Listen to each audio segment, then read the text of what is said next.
여러분 잘 지내셨나요? 네. 오늘도 즐거운 시간 함께 가질 수 있기를 바랍니다. 성경 말씀을 펴면 즐거워야 돼요. 근데 대체로 멀쩡하다가 말씀을 펴면 잠부터 온다고요. 그래서 성경을 수면제라 그래요. 괜찮다가 성경 펴면 졸음이 싹 와서 그만 졸음에 떨어지고 하품하게 된다고요. 그러나 이번 시간 우리 즐거운 시간 가지기를 바랍니다.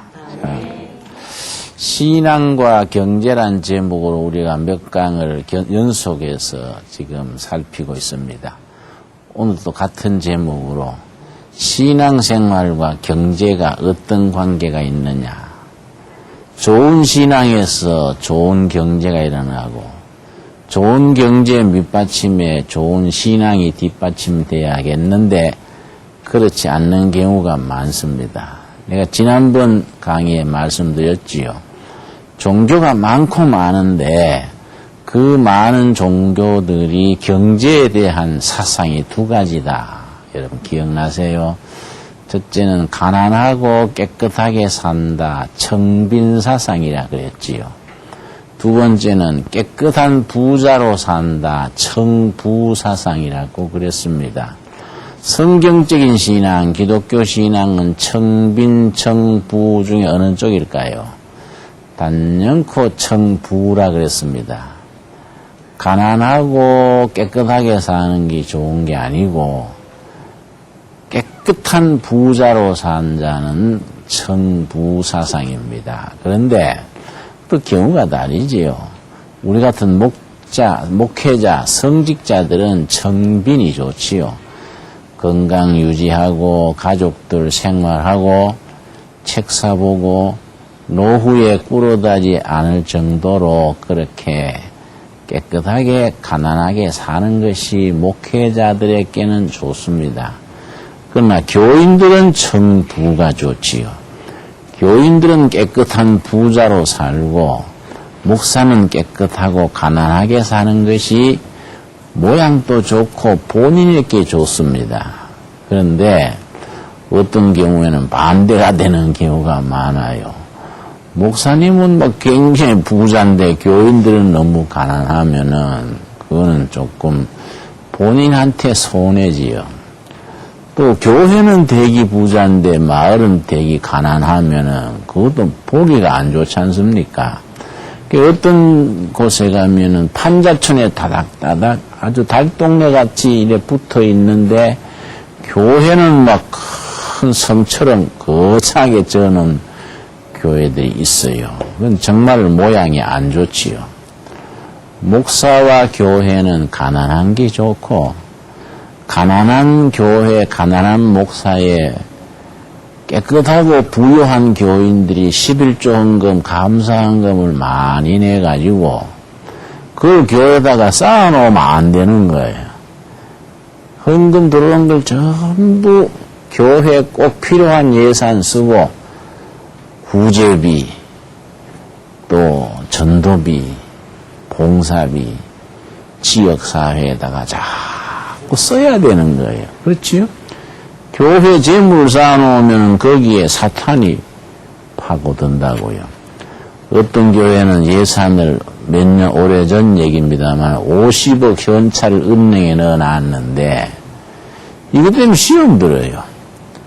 재정장로님 하면은 막 바람까지 센 거예요.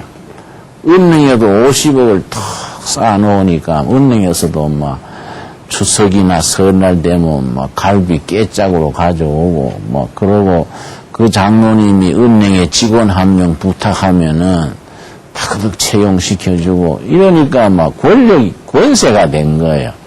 서로 재정장로님 하려고 막 물밑에서 다투는 거예요.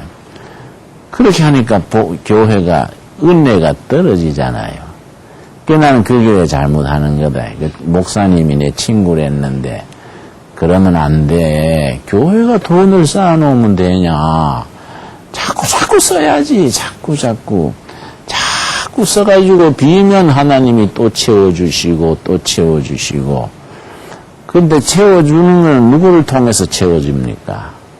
깨끗한 부자인 교인들을 통해서 채워주는 거지요. 그렇지요?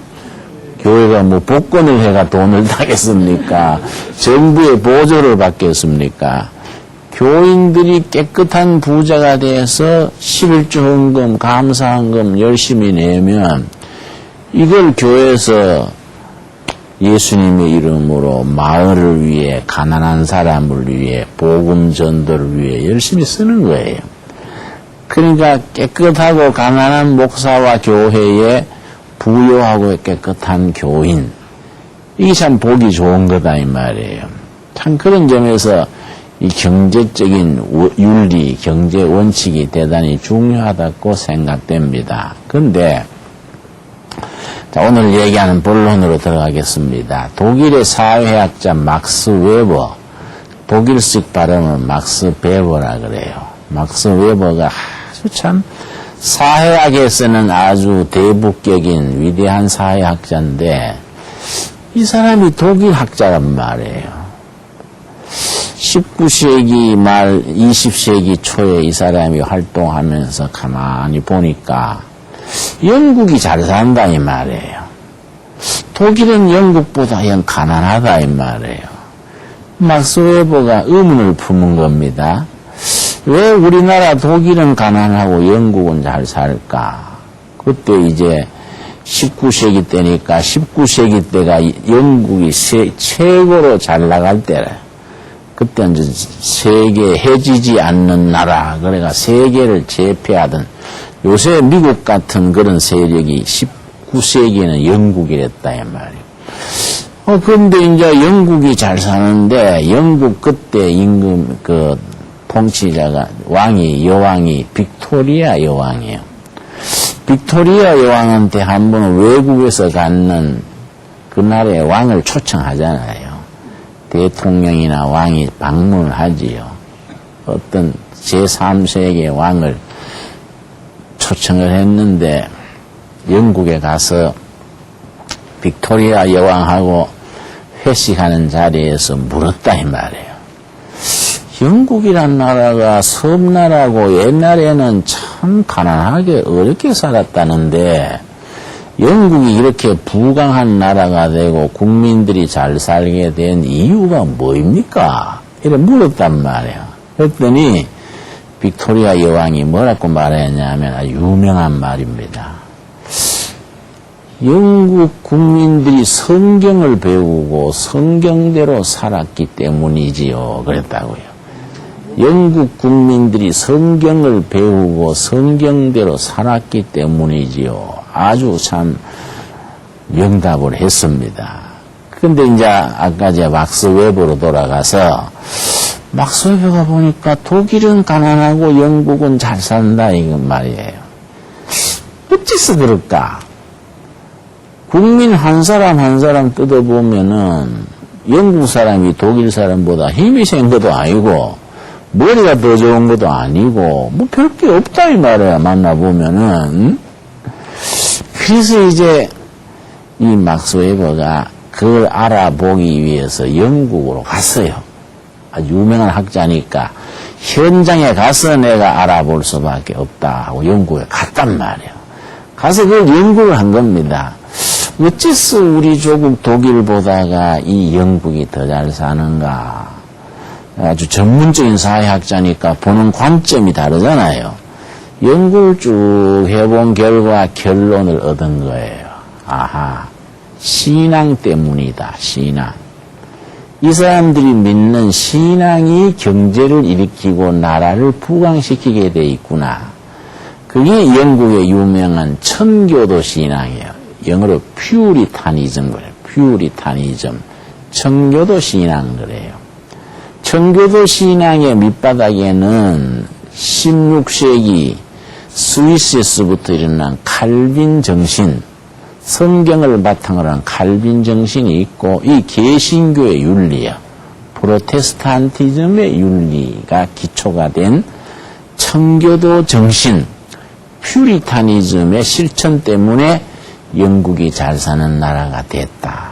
이걸 이제 깨달은 거예요. 그런데 그걸 한참 파고 들어가 보다 보니까 청교도 정신 퓨리타니즘이 그 당시에 막스 웨버가 영국에 갔을 때는 영국에서 함부로 간 거예요. 왜냐? 영국이 잘못한 게 있어요.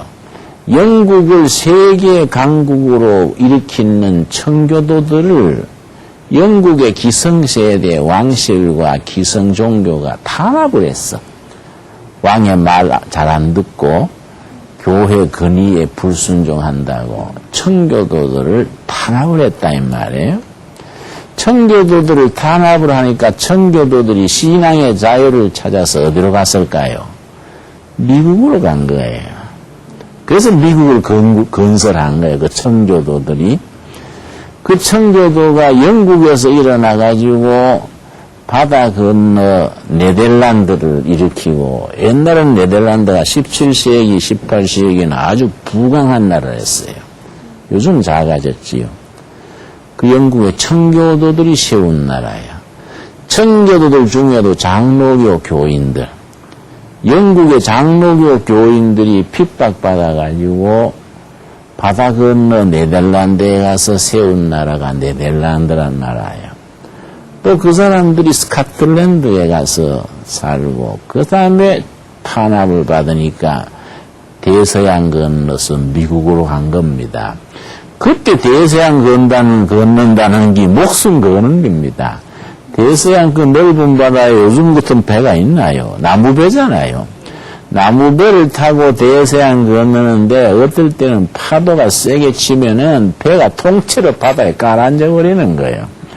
그런 위험할 때 신앙의 자유를 찾아가지고 영국의 청교도들이 미국으로 간 거예요. 미국으로 가가지고 자기들의 신앙 사상대로 건설한 나라가 미국이란 나라예요. 미국이라는 나라가 부강한 나라로 계속 나가려면은 그들의 건국 정신의 바탕이 되는 청교도 신앙, 퓨리타니즘을 잘 지켜야 부강해지는데, 난 미국을 자주 가는데 요즘 가보면 헷갈려요. 미국도 옛날 같지를 않아. 왜냐? 그들을 부강하게 했는 정신, 신앙의 기초. 무슨 신앙? 청교도 신앙을 까먹는 거예요, 이 사람들이. 막 타락하고, 막 성적으로 부패하고, 이혼도 너무 많고, 막 이렇게. 그래 되면은 미국이 약해지는 거예요. 미국이 약해지거나 미국이 전쟁이 나거나 하면은 다시 뭉치는 거예요. 지난번에 거기 뭐예요? 9월 11일 날 그 빌딩 2개 무너진 거 있지요. 테러 사건 때문에. 그 무너진 그 다음 주부터는 갑자기 교회가 꽉꽉 찬 거예요. 텅 비었던 교회가. 왜냐? 아차, 이거 안 되겠다. 우리가 옛날 조상들의 신앙을 잊어버려가지고 하나님이 우리한테 채찍질 하시는 거다. 이래가 그 다음 교회가 꽉꽉 찼는데, 한 2달, 석 달 되니까 또 까먹어버리는 거예요. 그렇다고 다시 또 그런 테러 나와야 되겠다 할 수는 없잖아요. 그러니까 이제, 막스 웨버가 영국 가서 그걸 깨달은 거야. 아하. 청교도 신앙으로 영국이 세계 강국이 됐는데, 영국이 이상하게 청교도들을 핍박하면서 이 사람들이 미국으로 가서 새로운 나라를 건설하면서 알짜배기는 미국으로 옮겨버렸구나. 그럼 청교도 신앙을 바로 알려면은 영국에서 찾지 말고 미국으로 건너가 봐야 되겠다. 이래 막스 웨버가 또 미국까지 간 거예요, 이 사람이. 응? 미국 가가지고 또 미국 사회를 가만히 관찰해보고 역시 그 퓨리타니즘, 성경의 기초를 한 개신교 신앙 윤리가 미국을 건강한 나라로 강대국으로 만드는 거구나. 그 연구를 해가지고 그 중에 모범되는 한 사람을 찾아냈어요. 청교도 신앙으로서 밑바닥에서 일어선 사람. 요즘 우리나라에 이명박 대통령 당선된 분이 그런 시기잖아요. 포항에서 풀빵 장사하고 그랬지만은 그 어머니 아버지가 매일 새벽 4시만 되면은 새벽 기도 했다잖아. 매일. 어린 나이에 새벽 4시 일어나는 게 쉬워요? 그러나 엄마 아버지가 강제하고 4시면 다 깨우는 거야. 이것도 뭐 1년, 2년, 10년 계속 하니까 지금 이명박 대통령 그러니 나하고 나이 동갑이에요.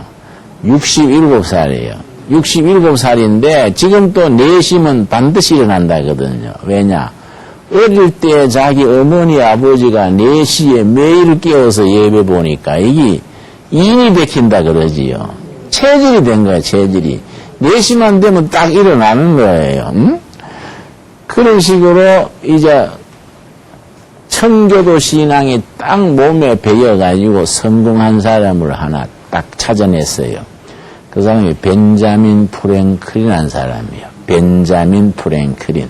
유명한 사람입니다. 미국 건국 초기에 활동했던 인물인데 요즘 와서 재평가받는 것이 벤자민 프랭클린의 그 정신과 사상이 미국 산업사회의 기초를 닦은 인물이다. 이렇게 말해요. 그런데 막상 파고 들어가 보면은 벤자민 프랭클린의 삶의 기초에 그 청교도 정신이 딱 자리 잡고 있는 거예요. 왜냐? 벤자민 프랭클린의 아버지 어머니가 영국에 살았는데 청교도로서 철저히 사는데 영국 사회에서 청교도를 박해했잖아요. 박해하니까 젊은 시절에 이 아버지 어머니가 안 되겠다. 우리가 앞으로 자식 낳아가지고 믿음으로 바로 키우려면은 박해하는 영국서는 안 되겠다. 목숨 걸고 미국으로 가자. 그래서 청교도들이 나무배를 타고 미국으로 가는 이민선에 탄 거요. 그 부부가. 그래서 미국을 가가지고 무슨 업을 했냐 하면은 세수비누 만들기, 세수비누. 그 양초 있지요. 불 켜는 양초. 양초 세수비누 둘이서 손으로 만들어가지고 파는 거예요. 근데 그때는 인구가 적을 때 아니요. 그러고 뭐 손으로 부부가 만드는 게 많이 만들지도 못하지만은 대량 생산이 안 되잖아요. 또 대량 생산이 된다 해도 그 시대는 소비 시장이 좁잖아요. 그래 두 부부가 손으로 만들어가지고 아름아름으로 이렇게 파니까 가난한 거예요. 그 너무 가난해가지고 아들 벤자민 프랭클린을 학교를 1년밖에 못 보냈어. 이 영어 이제 그 1년 글자 읽히는 정도 1년 다녔지 뭐 얼마나 다 공부했겠습니까? 1년 학교 보내고는 중퇴시켜가지고 얘야 돈 벌어라 이랬다고. 그런데 이 벤자민 프랭클린의 아버지 어머니가 학교는 1년밖에 못 보냈는데 한 가지 딱 심어준 게 있어요. 뭐냐 하면은 청교도 신앙 생활이에요. 청교도적으로 사는 생활. 특별히 뭘 강조했냐면은 부지런히 일하고 돈을 벌면 저축하고 하나님 교회에 바치고 교회에 헌금하고 나라에 정직하게 세금 내고 부지런히 일하고 이런 것들이 청교도 정신의 기본인데 날 좋으면은 일하는 거예요. 비 오면은 책 읽는 거예요.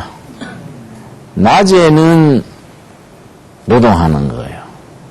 밤에는 책 읽는 거예요. 벤자민 프랭클린 아버지 어머니가 아들한테 학교는 1년밖에 못 보냈지만은 독서하는 거, 글 읽는 것을 철저히 책 읽는 걸 가르쳤어요. 그 나중 벤자민 프랭클린이 평생 독서 생활을 했는데 미국의 첫 번째 도서관을 벤자민 프랭클린이 세웠어요. 필라델피아에다가. 그래서 자기는 학교는 1년밖에 못했지만 나중에 도서관 세우고 도서관 협회 회장이 되고 국민들에게 책 읽기 운동을 폈어요. 나도 마찬가지요. 내가 고향이 경북 청송인데 아버지가 일찍이 돌아가셨어요. 6살 때. 우리 어머니가 우리 형제들한테 책 읽는 것을 막 강제로 응? 어릴 때 형제들이 사남매인데 잡담하면 꾸지람해요. 얘들아 그거 왜 잡담을 하냐? 책을 읽어야지. 근데 그 시대에는 읽을 책이 없잖아요. 우리 어릴 때. 어머니가 친척집 다니면서 책 읽을 거를 구해오는데, 뭐, 만화책 이런 거는 참 좋은데, 초등학생에다가 뭐, 심리학 개론, 법학통론, 이건 뭐, 무슨 말이든 모르는 책을 갖다가 읽으라는 거예요. 어머니, 이게 무슨 말인지 몰라가지고 못 읽겠어요. 그 만화책 이런 거는 좋은데요. 그러니까, 몰라도 책을 쥐고 있어라. 책 쥐고 있는 습관이 돼야 된다. 이러신 거예요. 그게 뭐 초등학교 때부터 그래 놓으니까 지금까지 내가 지금 이 나이가 돼도 손에 책이 없으면요. 나는 몸에 균형이 안 맞아요. 손에 책이 없으면 뭐 이상해, 내가. 어? 몸이 뭐 찌뿌둥하니 말이지. 뭐 좀 이상한 것 같다고. 습관이라는 게 중요한 거예요. 습관이. 그러니까 나는 지금도 이제 손에 시간만 하면 책을 보는데 가끔 비행기도 놓치고 그래요. 내가 지금 지난번에 미국 가가지고 비행기 이제 타기 전에 대합실에 앉아 책을 보는데 책보다 빠져버리는 거야. 재미가 있어가. 한참 보다는 조용한 거예요. 주위가. 깜짝 놀래가지고 보니까 비행기가 가버린 거예요. 그래서 내가 프론트에 데스크에 가가지고 내가 요 기다리는데 비행기가 가버릴 수가 있어. 그랬더니 당신이 미스터 진홍 킴이냐요. 그렇다니까. 진홍 킴을 우리가 몇 번이나 불렀는데 왜 대답 안 했냐. 여보세요, 내가 여기 앉았는데 무슨 소리요. 그러니까 내가 책 읽다가 빠져버린 거예요. 어? 그 부르는 것도 모르고 내 책만 본 거예요. 왜냐, 이 어려서부터 습관이야. 습관. 그래서 내가 그걸 고칠 생각이 없어요. 어려서부터 책 읽는 아이들은 장래성이 있다고요. 벤자민 프랭클이 그렇게 한 거예요. 엄마, 아버지가. 낮에는 노동하고 밤에는 책 읽고, 날 좋으면 노동하고, 비 오면은 책 읽고, 그렇게 하면서 학교는 1년밖에 못 보냈지만은 아주 청교도 정신으로 키운 거예요. 나중에 벤자민 프랭클린이 아주 성공을 해가지고, 미국 건국 초기에 대통령 외에는 높은 자리 골고루 다 했습니다. 그런데 이 벤자민 프랭클린이 16살 때 어머니 아버지한테 배운 대로 13가지 생활 윤리를 딱 뽑아가지고 도표로 만들었어. 그래가지고 벽에다가 딱 붙여놓고 13가지를 매일 지켰냐 안 지켰냐 자기가 점수 매기는 거야. 그 실천했는 거는 공표, 못한 거는 X표, 13가지를 딱 적어놓고, 그 13가지가 바로 청교들의 생활 윤리에서 나온 거예요. 자기 엄마, 아버지도 배운 거니까. 그런데 나중에 이제 벤자민 프랭클린이 성공을 해가지고 자서전을 썼어요. 벤자민 프랭클린의 오토비아그래피, 그래. 자서전이라는 말이 영어로 오토비오그래피. 그걸 썼는데 거기에 뭐라고 썼느냐 하면은 나는 어머니 아버지가 가난하여 학교는 1년밖에 못 다녔지만은 어머니 아버지께서 나한테 가르쳐 준 것이 있다. 어머니 아버지의 청교도 신앙에 따라서 잠언 22장 29절을 가르쳤다.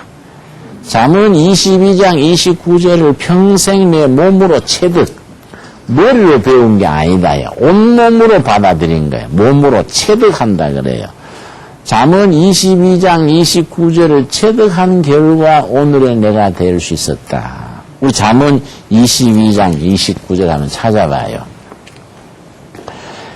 이런 구절 한 구절이 벤자민 프랭클린의 일생을 결정한 거예요.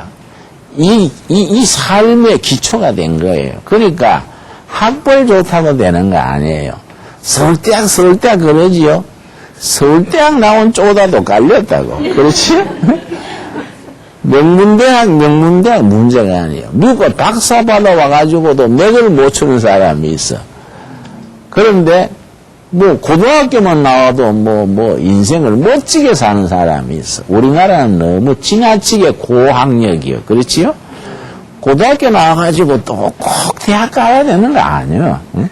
자기 취미대로 전공대로 하는 기술을 익혀가지고 인생을 당당하게 멋지게 살면 되는데 너무 학력이 너무 과잉이야 우리나라는. 안 그렇습니까? 응?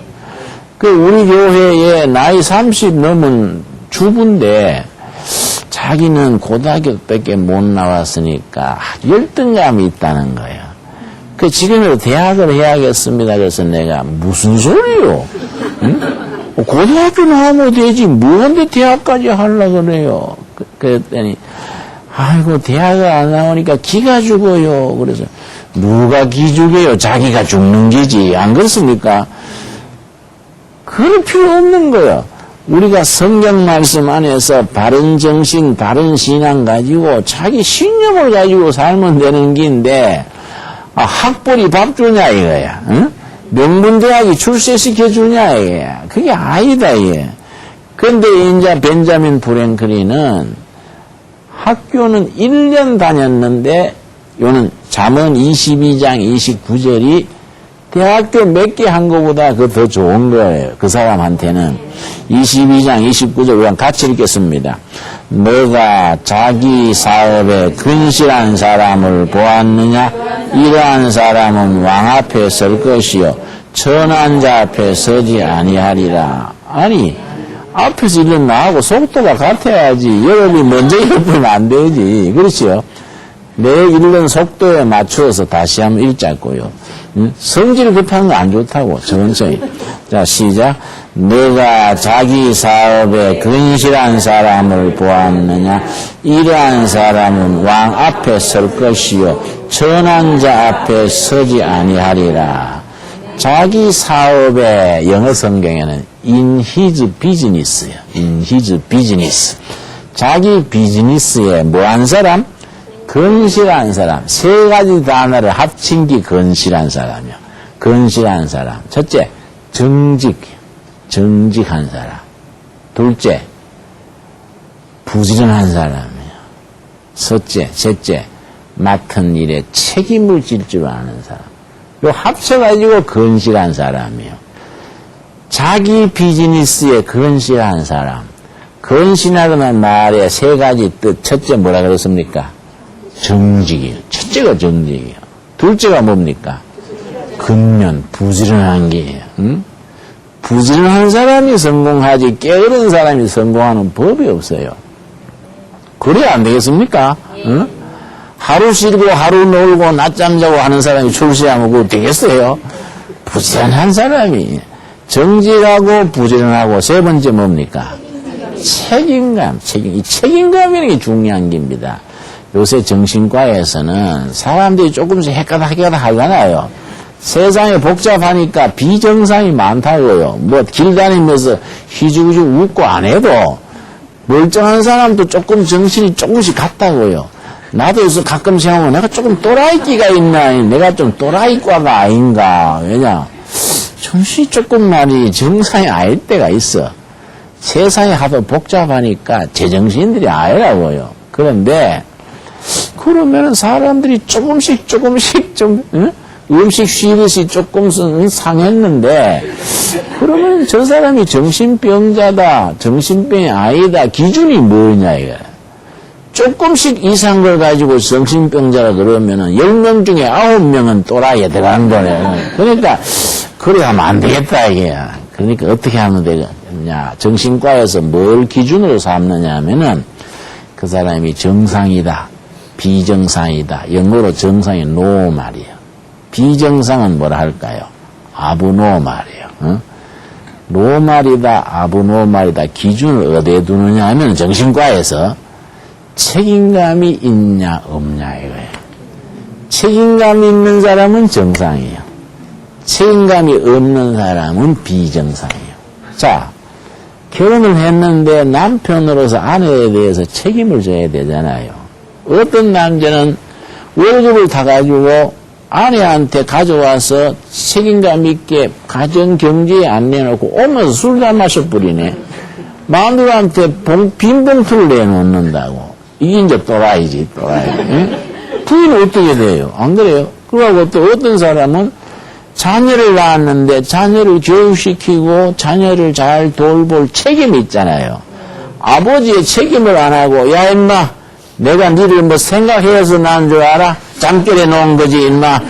귀찮다고 책임 안 지면 이거는 비정상인 거예요. 그렇지요? 대통령이나 무슨 국회의원이나 자기 책임 있잖아요, 책임. 응? 전에 어떤 대통령이, 대통령 해먹기 힘들어서 안 되겠다. 그러니까 뭐, 중간에 내놓을까, 말까, 뭐, 그런 사람 있잖아요, 예. 그런 사람은 곤란한 기지. 내가 옆에 들어오면 내놓아서 내가 할게. 이렇게 했는데 또, 안 내놓더라고. 괜히 말도 안 돼요, 말만. 이 조금 비정상인 거예요. 그렇지요? 책임감이 있는 것은 정상이고, 책임감이 없으면 비정상이야. 그래서 본문 말씀에, 너가 자기 사업이 영어로 뭐라고요? 비즈니스. In his business에 근시한 사람을 보았느냐? 이러한 사람은 왕 앞에 설 것이요. 그런데 벤자민 프랭클린은 나중에 성공해가지고 미국의 초대 대사로 나갔어요. 프랑스 대사, 영국 대사 고루고루 나갔는데 5나라의 대사로 나가가지고 왕 앞에 선 거예요. 5나라 왕 앞에 선 거예요. 그게 이 성경 말씀대로 된 거이지. 왕 앞에 설 것이요. 천한 자 앞에 서지 아니하리라. 건실하지 못한 사람은 천한 자들 동네에 사는 거예요. 무슨 촌입니까? 빈민촌이죠, 빈민촌. 나는 빈민촌에 일했거든, 나는. 30살에 빈민촌 들어가가지고 빈민선교를 오래 했는데 내가 빈민촌에 살아보니까 그거 참 딱하더라고요. 빈민촌에 안 들어올 사람이 들어온 사람은 없는 것 같아. 넌 일할 때 낮잠 자고 다른 사람 일할 때 술 마셔버리고 다른 사람 저축할 때 손금 보고 손금 보는 게 뭔지 알아요? 하트놀이 하는 걸 손금 본다는 거야. 하트장 지고 쪼르잖아요. 이라고 공산명월이다 익사코 홍다이고 어떻고 이 손금 본다 그래. 응? 다른 사람 저축하는데 손금 보고 다른 사람이 일할 때 낮잠 자고 돈 좀 생기면 막걸리 마셔버리고 이래가지고 빈민촌에 와 사는 거예요. 그래 내가 그런 걸 보고 한번 열받아가지고 빈민촌 교인들 모아놓고 여러분 내가 볼 때는 빈민촌에 안 올 사람이 온 사람 없는 것 같아요. 늘 일할 때 놀고 저축할 때 술 마셔버리고 손금 보고 이러니까 빈민촌 살지요. 빈민촌에 괜히 온 게 아니라요. 안 올 사람이 온 사람 없구만요. 그랬더니 그 듣기 싫어해요. 그렇게 말씀하시자면은 목사님도 마찬가지네요. 이러더라고요.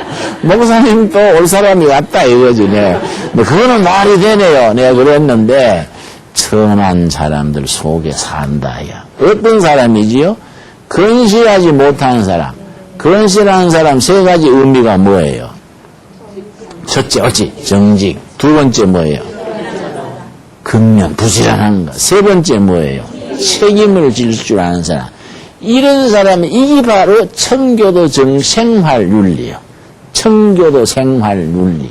청교들의 생활관이라 그래요. 그 막스 웨버 사회학자가 가만히 보니까 이런 생활윤리를 가진 사람들이 성공하는 거예요. 그런 사람들이 많은 사회는 사회가 건강해지고 발전하는 거예요. 그런 사람들이 일으키는 나라는 부강한 나라가 되는 거예요. 그래서 청교도 정신에서 자본주의가 일어나요. 자본주의가 카피탈리즘. 그래서 이걸 자기가 돌아와가지고 미국에서 돌아와가지고 1905년에 지금부터 102년 전이지요. 103년 전이지요. 1905년에 독일에 돌아왔어요. 영국 가서 연구하고 미국 가서 연구하고 미국에서 벤자민 프랭클린 만나가지고 다 만나보고 책 읽고 미국에 또 독일에 돌아와가지고 책을 썼어요. 그 책이 유명한 책이야. 프로테스탄티즘 윤리와 자본주의 정신 이런 책이에요. 1905년에 썼어요. 그 책이 아주 유명한 거예요. 그 책이 이제 그런 걸 다 쓴 거예요. 그리고 아까 읽은 잠언 22장 29절도 그 책에 나와요. 벤자민 프랭클린이 청교도적인 생활을 실천해서 성공한 사례. 그래서 성공 사례란 말 하잖아요. 그렇지요? 성공 사례로 이게 이제 쭉 얘기가 나오는 겁니다. 그런데 그 책에 보면은 이런 게 있다 이 말이에요. 자기가 독일 사회를 가만히 보니까 종교가 있는 사람이 종교가 없는 사람보다가 빨리 성공하는 거예요. 빨리 부자가 되는 거예요. 그런데 종교가 있는 사람들 중에도 다른 거예요. 불교 신자나 이슬람 신자나 이런 사람보다 기독교 신자들이 빨리 부자가 되는 거예요. 사실 나라도 그렇거든요. 전 세계 선진국 20개를 뽑아서 선진국이 20나라에 지금 선진국 20개 중에서 일본 하나 외에는 기독교 국가가 다 선진국이에요. 19개는 기독교 국가예요. 일본만 기독교 국가 아닌데 선진국에 들어간 거예요. 그런데 일본은 기독교 국가가 아니지만 일본 사람들의 그 생활 윤리는 청교도 정신 비슷한 데가 있어요. 일본 사람들이 바지런하고 정직하고. 그래서 나는 5살 때까지 일본 살았거든요. 그 해방되고 우리가 해방된 뒤에 기국선 타고 왔는데 우리가. 그래 우리 어머니가 일본 얘기 자주 한다고요.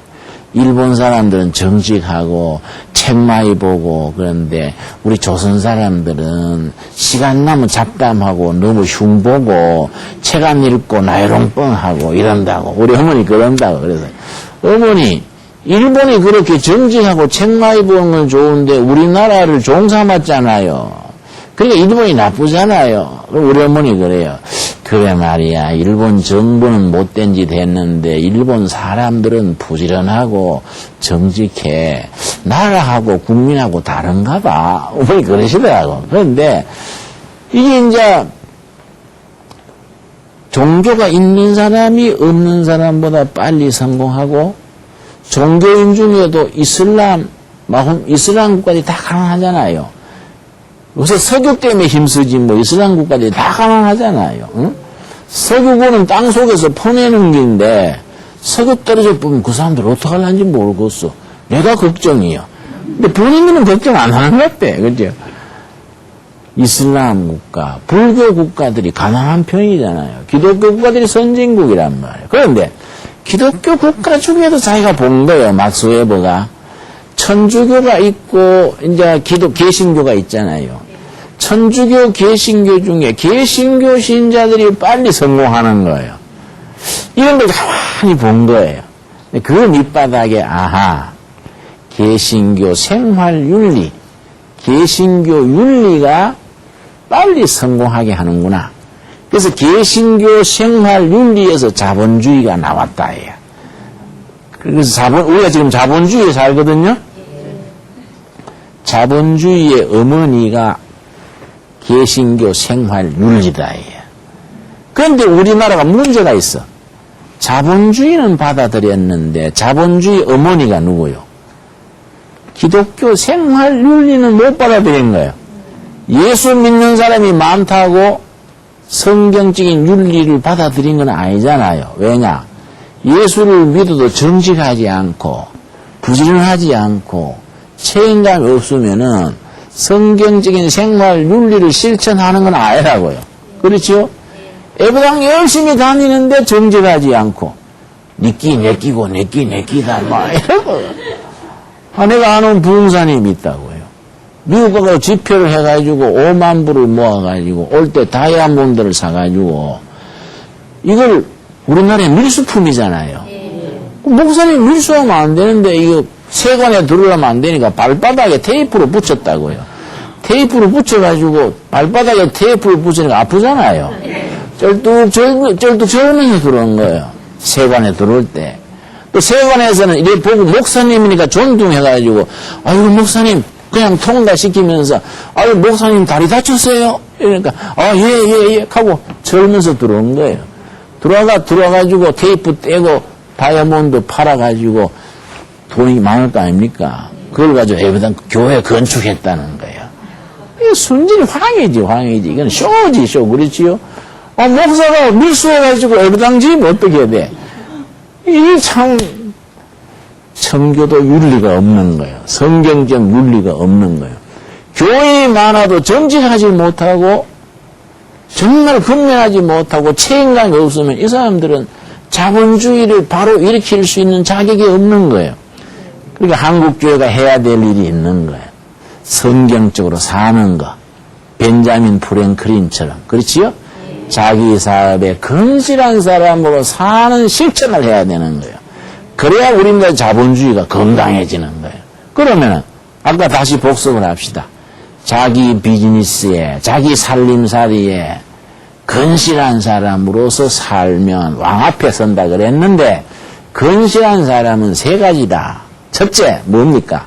정직해야 돼. 두 번째 뭡니까? 부지런해야 돼. 세 번째 뭡니까? 책임을 질 줄 알아야 돼.